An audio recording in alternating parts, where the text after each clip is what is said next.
implementação e historicidade nas políticas públicas e do trabalho pedagógico na educação profissional e tecnológica no Rio Grande do Sul.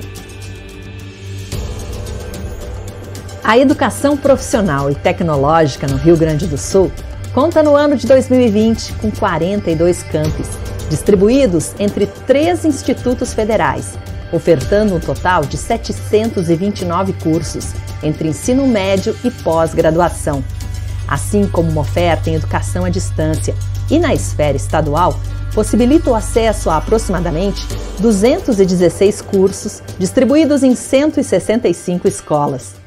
Entretanto, por trás deste amplo conjunto educacional, há uma longa trajetória que remonta à história do Brasil. Suba a bordo e sinta-se convidado a fazer essa viagem conosco, navegando através do tempo. Iniciamos nossa história com a vinda dos jesuítas, que se instalaram na região noroeste da então província de São Pedro do Rio Grande do Sul, entre os séculos 16 e 17.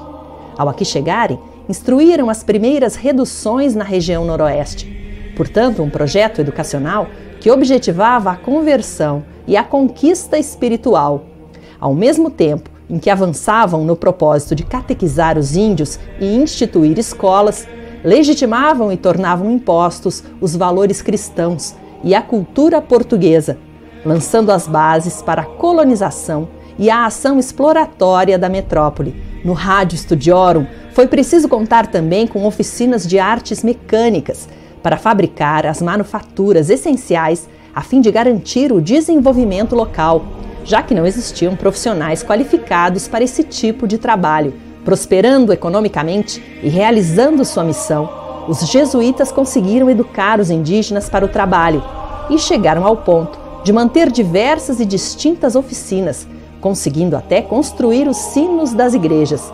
configurando-se assim o início da educação profissional por meio de uma rede regulada pelo Rádio Studiorum. Navegando por águas marcadas por fortes correntezas, tempestades e trovoadas, os jesuítas encontraram grandes dificuldades. E entre estas, em meados do século XVIII, com a imposição de Marquês do Pombal, tiveram seu modelo educacional interrompido, gerando uma ruptura na educação brasileira, com a desvinculação das características ligadas à Igreja, interrompendo também o desenvolvimento do parco processo de industrialização da colônia. Com a chegada da família real, em 1808, o príncipe regente de Portugal reiniciou o processo de desenvolvimento industrial, inaugurando uma nova era para o setor de aprendizagem profissional, dando maior destaque ao ensino superior. Este processo está ligado ao fato de que as relações escravistas vivenciadas no solo brasileiro associaram o trabalho ao escravo, entendendo o ato de trabalhar como uma atividade imprópria ao cidadão de bem. O encerramento do período colonial não representou uma mudança radical no campo social. Entretanto, o Império exigiu trabalhadores que movimentassem os aspectos burocráticos, produtivos e sociais, fazendo-se necessária a instrução profissional. A fim de superar o amplo analfabetismo, realizou-se um projeto educacional que aliava a alfabetização e o trabalho no âmbito da instrução. Entretanto, esse projeto visava uma pequena parcela da população, vindo a excluir as mulheres, indígenas, negros, mulatos, entre outros.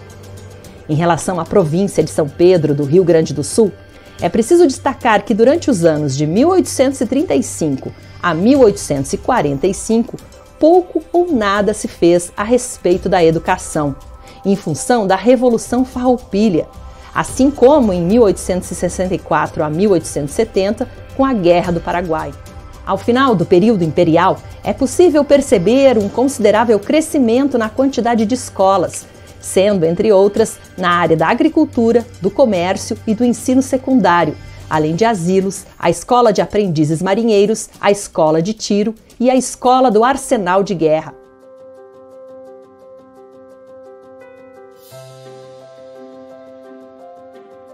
A mudança de império para a república constitui-se um conjunto de fatos com muitos impactos. Com o fim da escravidão, entre outras transformações sociais, Foi destinada à escola uma atuação como mediadora na relação entre o governo e o povo, por meio da educação formal, acesso ao conhecimento e, em específico, na educação profissional, o acesso ao trabalho. Deste modo, a educação profissional se apresentou útil, principalmente na superação dos entraves relativos ao modelo econômico e à exploração da mão de obra, na transição do período da escravidão para o trabalho assalariado. Os governantes investiam em discursos promovendo os trabalhadores, incentivando a realização do ensino técnico e divulgando investimentos na rede educacional voltada à industrialização.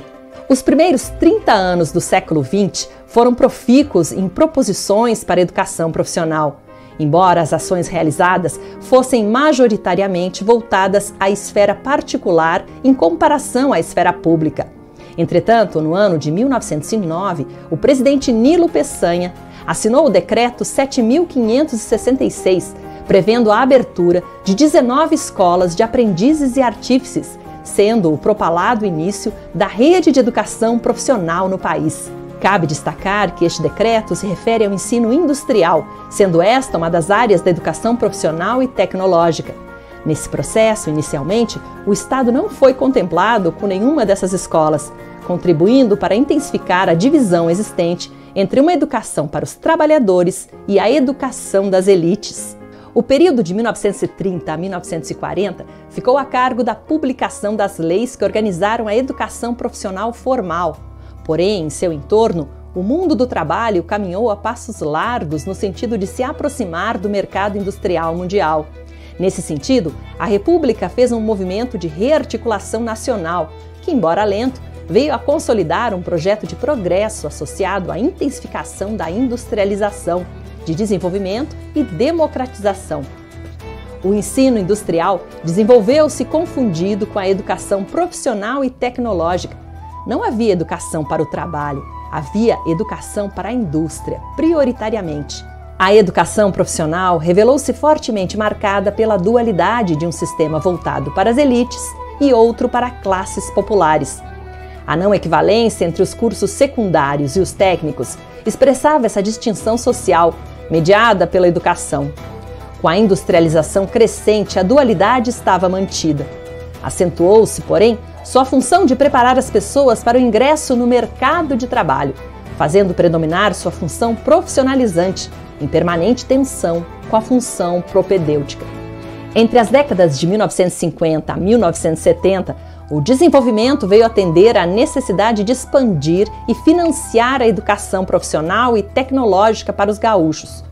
A oferta de educação para o trabalho acontecia em escolas públicas, em acordo com as características econômicas e produtivas postas em relevo: agricultura, indústria e comércio. Entretanto, na educação básica, tanto em referência à alfabetização quanto à conclusão e manutenção na escola, resultava precária e havia demandas quanto à reconfiguração da oferta de educação básica para manter os estudantes na escola até concluir esta etapa e garantir sua efetiva alfabetização. Na década de 1970, especificamente no plano da educação pública, acirraram-se as exigências de a escola reforçar a preparação rápida de trabalhadores. Paralelamente, outras estratégias para compatibilizar os objetivos da escola e os do capital foram a privatização das instituições educacionais e o aumento da avaliação externa da educação e da escola, desarticulando os coletivos de professores, de estudantes e as comunidades.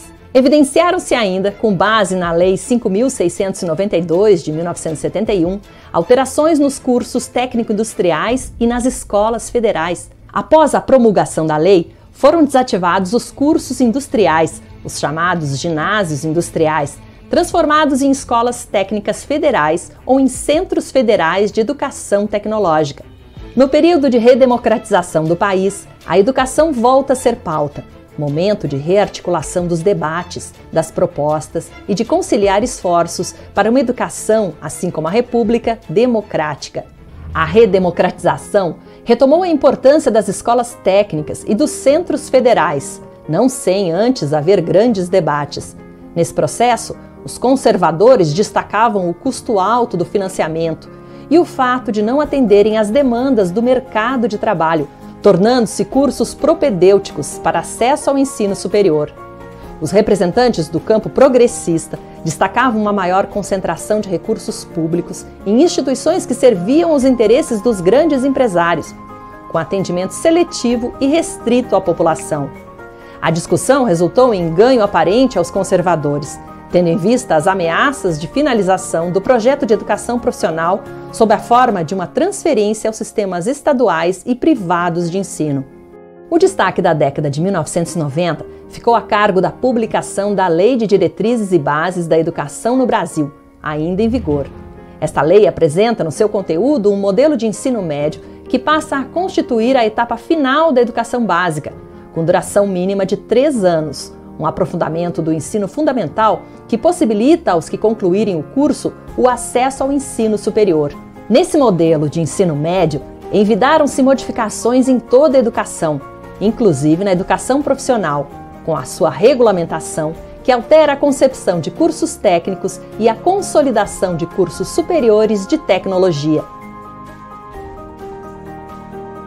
Agora olhemos o mapa, a fim de acompanharmos o crescimento da estrutura da educação profissional, trazendo cada vez mais e maiores possibilidades para navegarmos neste grande mar.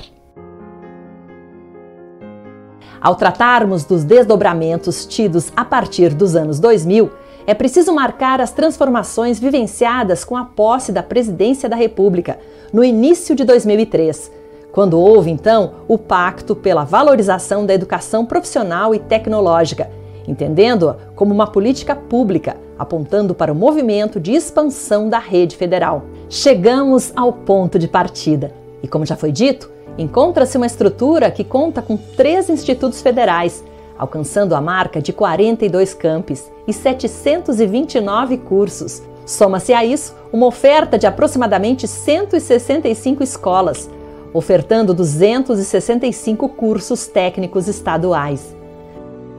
Vejamos agora o desenvolvimento das políticas públicas federais que fundamentaram a constituição desse cenário atual, com maior destaque para aquelas tidas a partir do novo milênio. Chega-se ao presente com uma rede federal de educação profissional e tecnológica e agora, de fato e de direito, se pode falar em rede, composta por proposta pedagógica, características institucionais, currículo, objetivos, gerenciamento, regulação e financiamento afins. Uma rede cuja centralidade é a educação dos trabalhadores.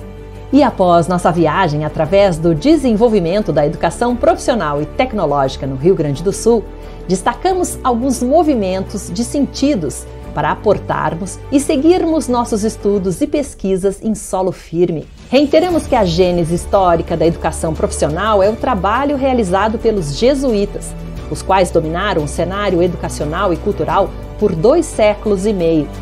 Desse tempo para cá, verifica-se uma concepção de educação atrelada a 3 características centrais, sendo elas o assistencialismo, a exaltação da vocação, das habilidades e das competências e a aproximação e afastamento em movimentos contínuos com o ensino médio.